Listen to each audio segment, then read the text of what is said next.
Jesucristo, el Verbo viviente, es el único medio de salvación.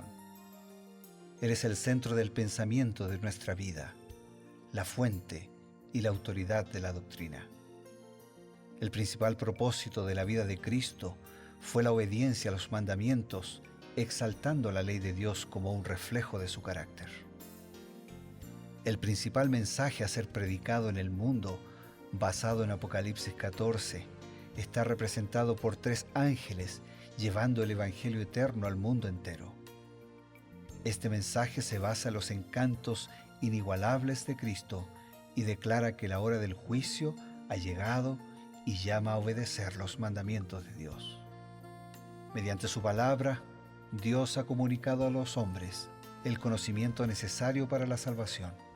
Las Santas Escrituras deben ser aceptadas como dotadas de autoridad absoluta y como revelación infalible de su voluntad. Y aunque el canon de las Escrituras inspiradas está cerrado, el Espíritu Santo continúa iluminando, amonestando y confortando al pueblo de Dios a través del testimonio de Jesús, el Espíritu de profecía.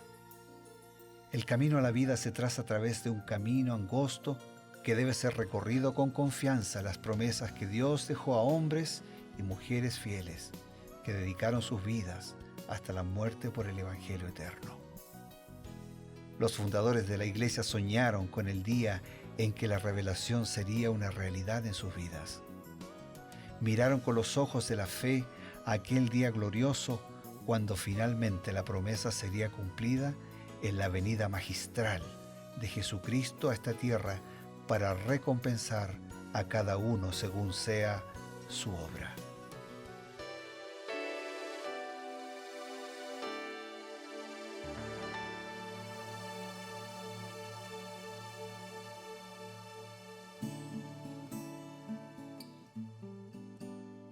Queridos amigos, una vez más estamos aquí en la señal de Nuevo Tiempo, la señal de esperanza, para comenzar su programa Creed en sus profetas.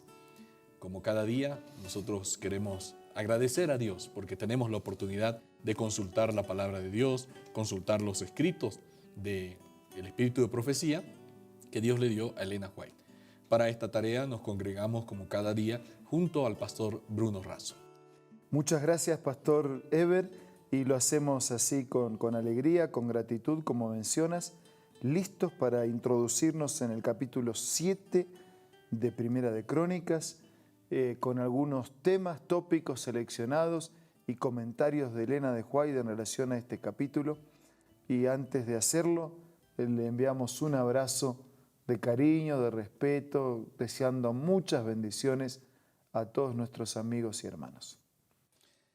Este capítulo está haciendo un recuento de los descendientes de Jacob, en este caso de las tribus de Isaacar, de Neftalí, de Manasés, y estaba recordando que en una oportunidad los de Manasés habían sido puestos en un aprieto porque ellos intentaron tener un centro, se habían quedado al otro lado del Jordán, ¿no? y intentaron tener un centro de adoración que fue mal interpretado. Y este asunto de interpretar las acciones, las palabras, siempre es delicado, ¿no? Entonces, me gustaría recordar un poquito, ahora que recordamos a los descendientes de los primeros, de las primeras tribus, ¿no? De los primeros hijos, cómo es que podemos nosotros evitar malinterpretar las acciones y las palabras de otras personas. El comentario de Elena de White en Patriarcas y Profetas dice: la prudencia manifestada por los hijos de Manasés y sus compañeros es digna de imitación, en tanto que se esforzaban sinceramente por hacer progresar la causa de la verdadera religión, fueron juzgados erróneamente y censurados con severidad, pero no manifestaron resentimiento. Escucharon con toda cortesía y paciencia los cargos que sus hermanos les hacían antes de tratar de defenderse, y luego les explicaron ampliamente sus móviles y demostraron su inocencia. Así se arregló amigablemente la dificultad que amenazaba tener tan graves consecuencias. Entonces, por un lado, tenemos una actitud equivocada de quien malinterpreta. Pero si ese que malinterpreta y critica y acusa encuentra una reacción negativa, el problema se hace más grande. Sin duda. Y hasta por decir, pero al final, está bien, le erramos en esto, pero algo hay. Algo tiene que haber. Pero cuando alguien toma el asunto, sabe que no es verdad lo que están diciendo, trata con amabilidad, trata con bondad, explica, clarifica, arregla y resuelve el problema. Pero si alguien que actúa mal conmigo, yo voy a actuar mal con él, es un problema interminable porque toda acción produce reacción. Pastor, la actitud de la tribu de Manasés entonces ayudó mucho para mantener la unidad de todo el cuerpo, porque eso amenazó gravemente. Y era una amenaza real y bien concreta. Si ellos hubiesen reaccionado mal, era así. Ni siquiera estaban terminando de asentarse, es decir, nunca hubiera llegado a tener por lo menos cuerpo el pueblo de Dios, ¿no? No, hubiesen quedado Dispersados. totalmente. Este asunto de la unidad es importante, fue importante para el pueblo de Israel y será importante para nosotros ahora en este tiempo. Claro. Por algo Jesús oró, te ruego que sean uno, y cuando puso el ejemplo de uno como tú y yo, o sea, uno como el Padre con el Hijo, el desafío de la unidad guarda como modelo de referencia la unidad del Padre con el Hijo. Elena de White dice así: aunque no hemos de sacrificar un solo principio de la verdad, debemos procurar constantemente ese estado de unidad. Es la evidencia de nuestro carácter de discípulos de Jesús. O sea, tenemos que buscar la unidad, pero no tenemos que sacrificar un solo principio de la verdad. Si nosotros nos vamos a unir, por ejemplo, a espaldas de la palabra de Dios, de la verdad de Dios, de los mandamientos de Dios, nos vamos a unir porque la muerte de Cristo sí murió, como cualquiera puede morir, un poquito más mártir que otros, pero no tiene ese valor expiatorio de que murió en mi lugar. O de repente, pastor, alguien que dice, bueno, ¿qué importa un día total? Todos guardamos un día. Exactamente. Alguien Dice, no es el sábado el mandamiento. Para no complicar y no pelear, ¿no? Cada uno que haga lo que quiera, pero estamos juntitos.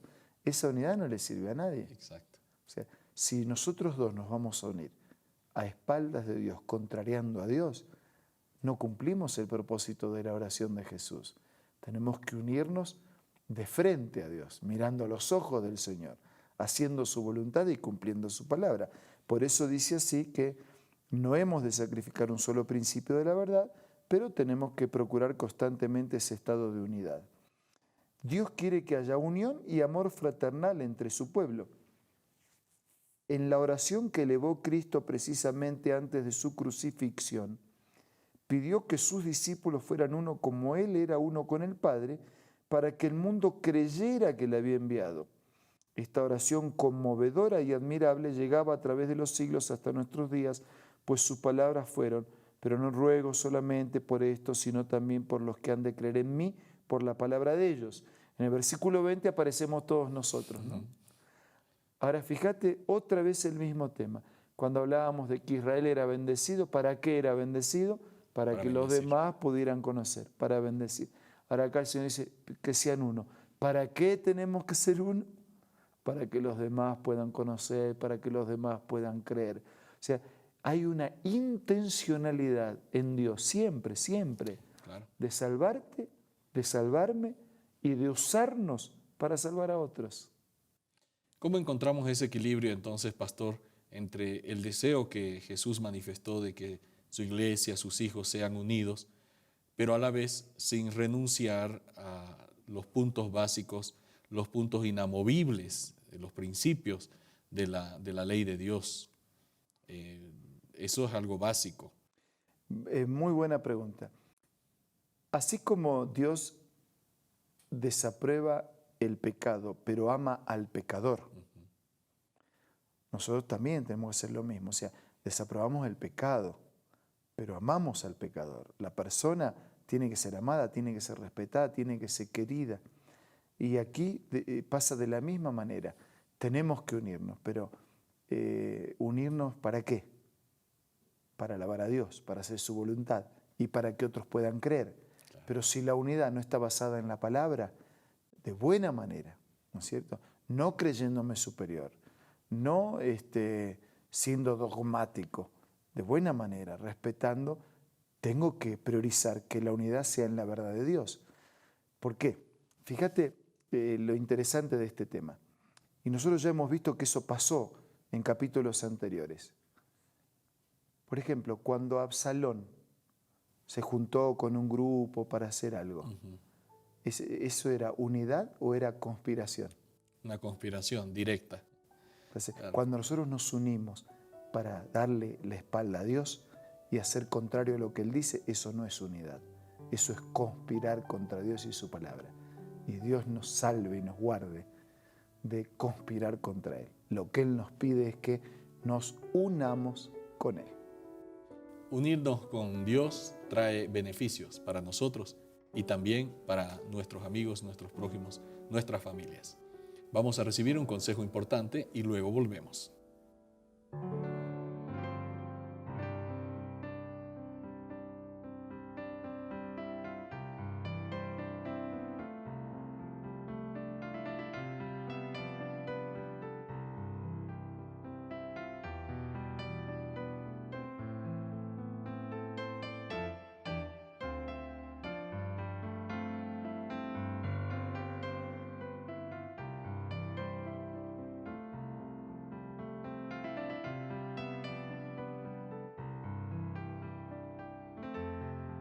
Hola, seguimos descubriendo más consejos interesantes.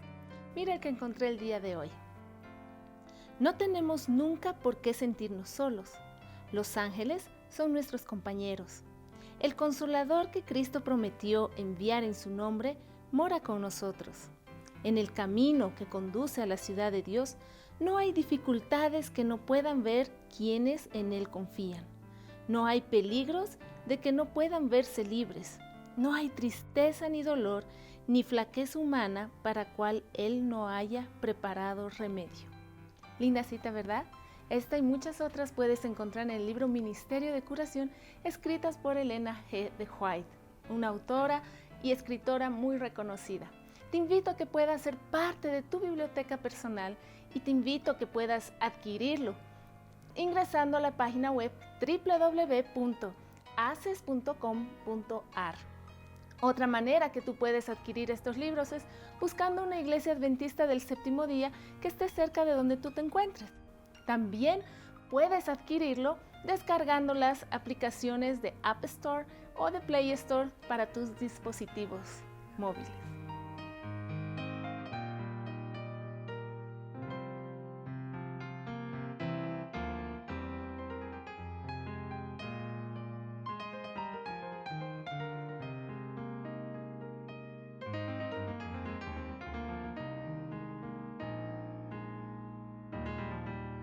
Aprovechamos la oportunidad en que ya estamos por terminar nuestro programa y queremos ofrecerles una nueva invitación. Jesús dijo, Padre, te ruego que ellos sean uno, así como tú y yo somos uno. Y después dice, para que el mundo crea. Y después dice, para que el mundo conozca. El propósito de la unidad es para que el mundo, es decir, todos, conozcan y se aceptan, crean en la palabra de Dios. Ahora vamos a orar. Señor, te damos gracias por el propósito de tu palabra, por tu ruego que seamos uno. Y queremos ser uno, unidos a ti, unidos a Cristo, unidos a tu palabra y a tu verdad, para creerla, para vivirla, para compartirla, para que otros también crean y para que Jesús regrese muy pronto.